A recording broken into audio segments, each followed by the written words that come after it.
Right now, in May 2026, three significant developments are converging at the Social Security Administration simultaneously. Together, they are creating one of the most difficult and disruptive periods for American seniors, disabled individuals, and veterans in the agency's entire 9-decade history. Official SSA documents, Federal Register updates, and detailed information published directly on SSA.gov have all been thoroughly reviewed so you would not have to do it yourself. Everything shared here comes directly from verified government sources. No rumors, no speculation, only the facts you need to protect yourself and the people you care about.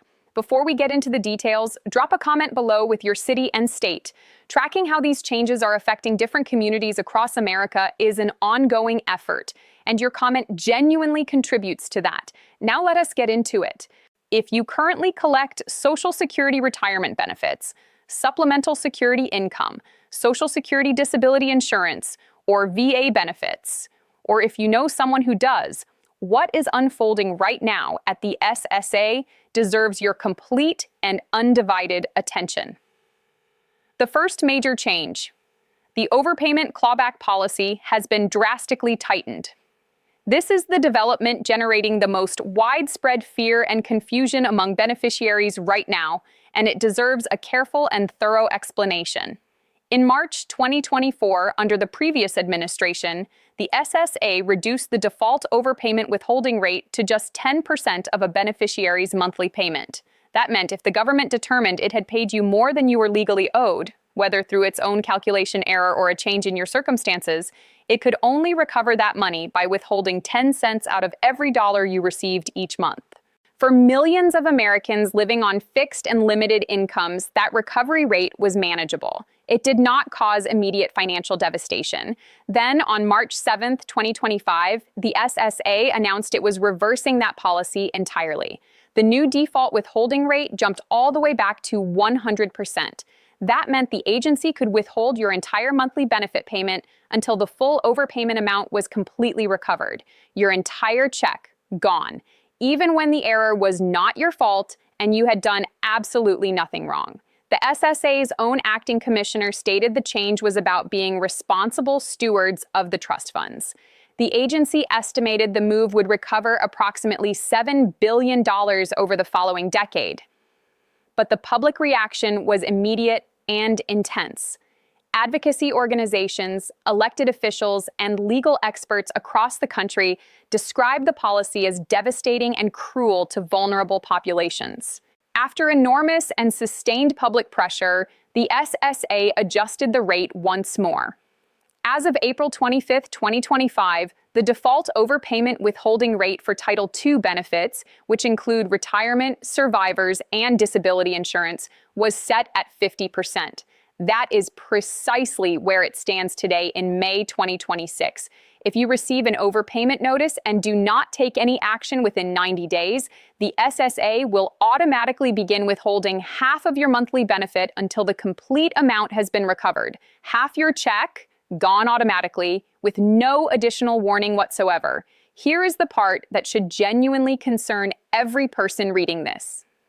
The SSA's own Office of the Inspector General found in one review that approximately 73,000 overpayments during a single period were caused entirely by errors in the SSA's own benefit calculations, not by beneficiaries committing fraud, not by people deliberately deceiving the system. Government errors. Between fiscal years 2015 and 2022, the Inspector General reported that the SSA made nearly $72 billion in improper payments, the vast majority of which were overpayments. These are the agency's own documented numbers. Yet when those government errors result in overpayment notices being sent out, it is the beneficiary, the person who did absolutely nothing wrong, who faces a 50% reduction in monthly income while the debt is clawed back. There is one critical exception worth knowing clearly. SSI recipients are specifically protected from this higher rate. the overpayment withholding rate for supplemental security income remains capped at 10%. That has not changed under the new policy, but for everyone receiving retirement, survivors, or disability benefits under Title II, the 50% withholding rate is the current operational reality. The second major change, the SSA is losing staff at an unprecedented rate. The agency is hemorrhaging experienced employees at a pace that has no precedent in its history. According to data analyzed by the Center for American Progress using Office of Personnel Management records covering January 2025 through November 2025, the SSA lost approximately 6,645 employees during that period. That represents a decrease of more than 11% of the agency's total workforce compared to the end of fiscal year 2024. Some reports have placed total losses even higher, with certain estimates suggesting the number reached approximately 7,000 by the close of 2025. In 33 states, the SSA had at least 10% fewer staff members in fiscal year 2025 than in fiscal year 2024. Some states experienced far more severe losses.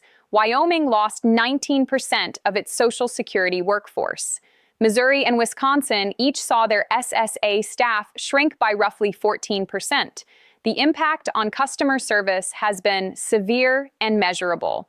In a survey of SSA employees conducted in late December 2025 and early January 2026, 65% reported that service quality had declined during the previous 12 months. 70% stated that service speed had gotten worse. The staff members who answer the phones when you call the national number, who process your claims, update your records, and handle your appeals, those are exactly the people being lost.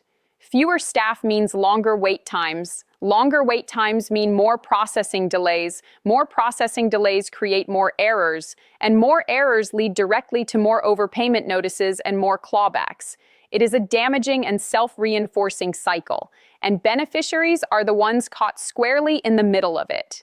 Internal documents obtained by Federal News Network revealed that the SSA has set an internal goal to cut field office visits by 50% in fiscal year 2026 compared to fiscal year 2025.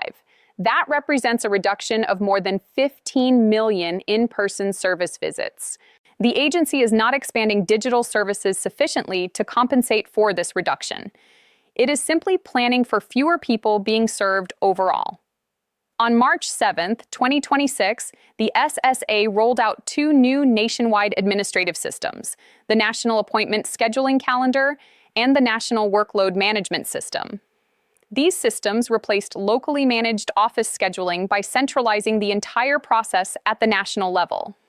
While the stated goal is improved operational efficiency, early reports from beneficiaries and advocates indicate that the transition has caused significant confusion and difficulty for people attempting to obtain appointments, particularly those living in geographically isolated and rural communities. The third change, full retirement age, has officially reached 67. This third development has been decades in development but is now reaching its final implementation milestone.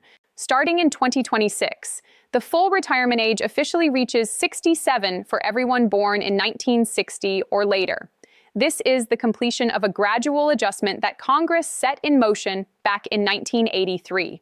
If you were born in 1960 or later, your full retirement age is now 67. If you claim benefits before reaching that age, your monthly payment is permanently reduced for the remainder of your life. If you claim at 62, the earliest age allowed, your benefit is reduced by 30% compared to what you would receive by waiting until 67. This is not a brand new policy change, but understanding it fully is absolutely essential because it directly affects your planning strategy, your monthly payment amount, and your total lifetime income from Social Security. The national numbers, understanding the true scale. The SSA currently pays out nearly $1.4 trillion in benefits annually to approximately 73 million Americans. The average monthly retirement benefit as of early 2026 is approximately $1,971, reflecting the 2.5% cost of living adjustment that took effect in January 2026. That COLA added roughly $50 per month to the average retiree's check. That sounds like meaningful progress until you look at the other side of the equation. The standard Medicare Part B premium for 2026 is $185 per month, an increase of $10.30 from 2025. For the majority of beneficiaries, that premium is deducted directly from the Social Security payment before it arrives. That means nearly a third of the entire COLA increase is immediately consumed before you see a single dollar of it in your account. In an AARP survey, 77% of older adults stated that even a 3% COLA would not be sufficient to keep pace with their actual everyday living costs.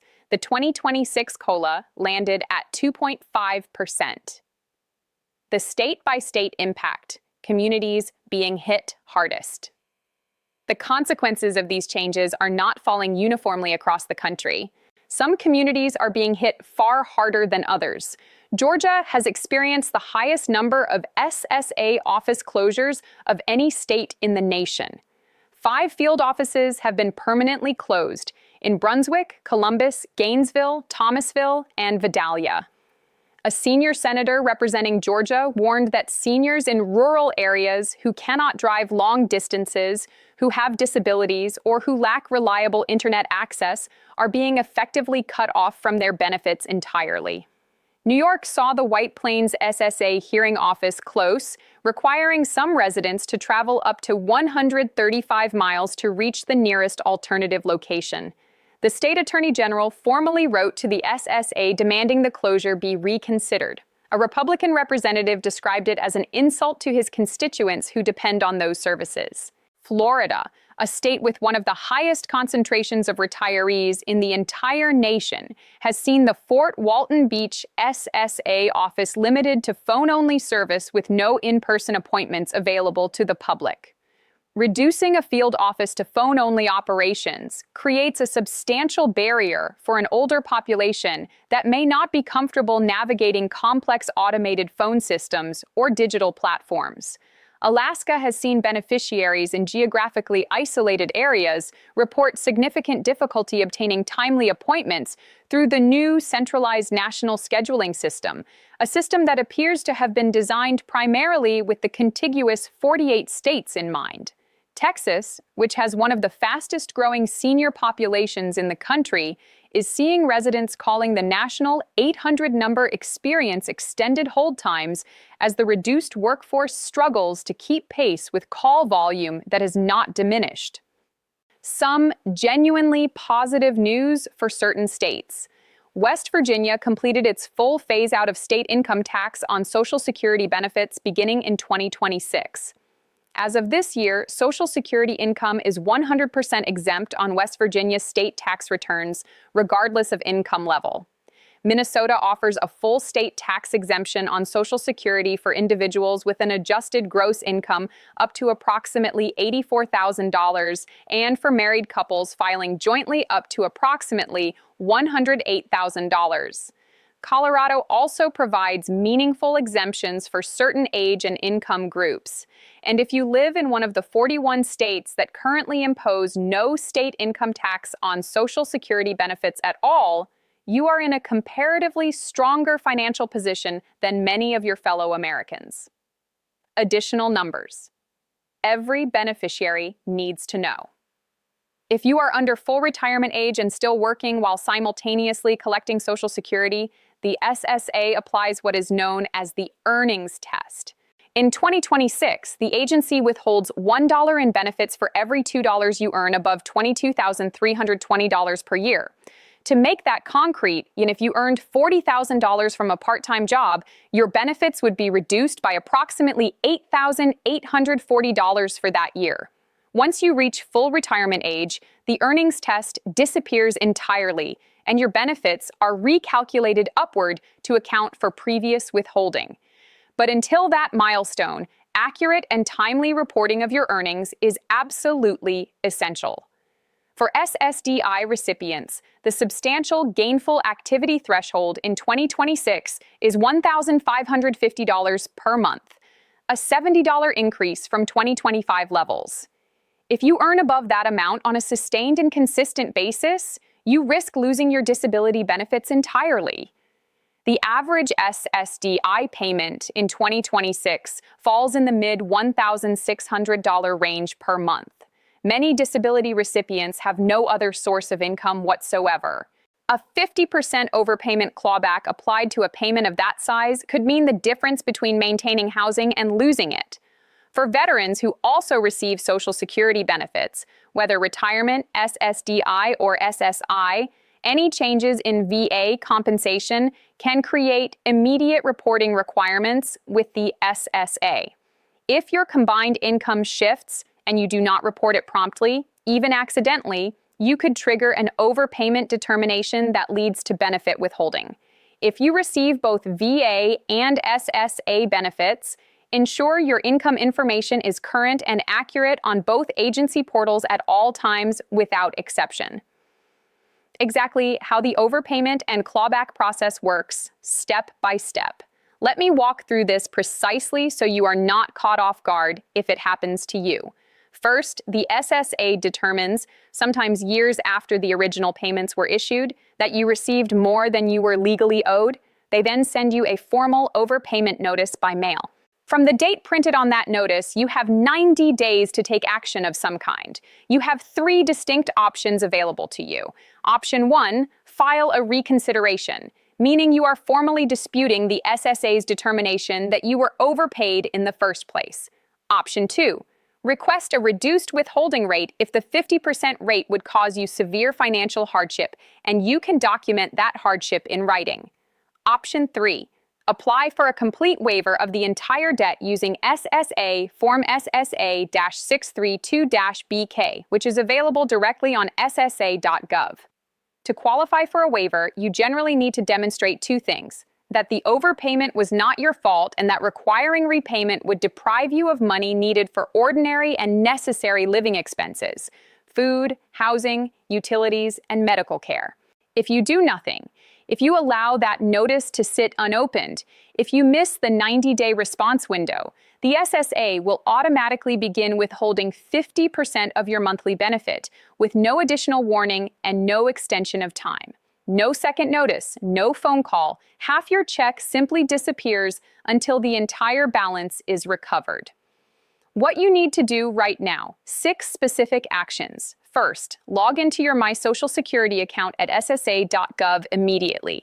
If you do not yet have an account, create one today. This is where overpayment notices are posted electronically. This is where your complete benefit information lives and is updated in real time. Check it at minimum once per month. If you have a family member who is less comfortable with technology or online navigation, sit down with them and help them set up their account. Do not wait until a crisis is already underway. Second, open every single piece of mail from the SSA the moment it arrives. Do not set SSA correspondence aside to deal with later. Do not allow letters to accumulate unopened. Every letter carries a specific deadline, typically 60 or 90 days from the date printed on the letter. That clock begins on the date the letter was written, not the day you finally open it. If you receive an overpayment notice, your response window has already started ticking from the moment that letter was dated, regardless of when you read it. Third, know your rights in complete detail. If you receive an overpayment notice, you have the legal right to file for reconsideration and formally dispute the determination. You have the legal right to request a reduced withholding rate based on documented financial hardship. You have the legal right to file for a complete debt waiver using Form SSA-632-BK. These options are written into federal law. They are your rights. Use them without hesitation and without apology. Fourth, report any changes in your income, household composition, or living situation to the SSA immediately when they occur. Whether it is a new part-time job, a change in VA compensation, a death in the household, or a change in your living arrangements, report it right away. The longer any discrepancy goes unreported, the larger a potential overpayment balance can grow before it is discovered. Proactive and timely reporting is your single most effective defense against a future clawback situation. Fifth, locate your nearest open SSA field office right now before you find yourself in an urgent situation that requires a visit. Use the SSA office locator tool available at ssa.gov. Write down the complete address, the phone number, and the current appointment process for that office. Many offices now require appointments to be made in advance. With offices closing and hours being reduced across the country, knowing exactly where to go and precisely how to schedule an appointment before an emergency arrives is critically important. Sixth, if you are already struggling financially right now, if your check has already been reduced or significantly delayed, reach out immediately for available help. Contact your local area agency on aging. Call your city or county social services department. Dial 211 to connect with local assistance resources in your community. Food banks, emergency utility assistance programs, emergency rental assistance funds. These programs exist in most communities. You do not have to navigate this situation alone or without support. A direct word to you. If you are reading this and feeling worried or anxious, that is a completely rational and understandable response. What is happening at the Social Security Administration right now is real. It is thoroughly documented by the agency's own official data, and it is genuinely serious. The overpayment clawback rate increased fivefold in a matter of months. Thousands of experienced employees have departed the agency. Offices are closing in communities across the country. Processing wait times are growing longer. Administrative errors are increasing in frequency, and tens of millions of Americans depend on these benefits simply to get through each day. But I also need you to hear this clearly. You are not alone in facing this. None of this is your fault. You paid into this system for decades of your working life. You contributed faithfully, year after year, paycheck after paycheck. These benefits belong to you. You earned every dollar of them. There are organizations actively fighting on your behalf right now. AARP, the National Committee to Preserve Social Security and Medicare, Justice in Aging, the Alliance for Retired Americans, attorneys general from multiple states, and lawmakers on both sides of the political aisle who are pushing back forcefully against these policies and demanding full accountability from the SSA. There are people fighting in your corner. The commitment here is simple and unwavering, continuing to bring you verified, sourced facts, not the unconfirmed rumors circulating on social media, not exaggerated claims designed to frighten you into clicking, the real confirmed information drawn from official government sources, information that empowers you to take concrete, meaningful action and protect what you have rightfully earned. If this helped you today, hit the like button. It takes 2 seconds, and it helps this information reach more people who genuinely need it before it is too late. If you have not yet subscribed, subscribe now and turn on notifications so you never miss an important update when it matters most. The next video will walk you through step-by-step exactly how to file an overpayment waiver using Form SSA-632-BK, including the specific language to use and the documentation that gives your request the strongest possible chance of having the debt waived entirely. Stay informed, stay strong, and subscribe to Senior USA Hub for more content that keeps you protected and prepared.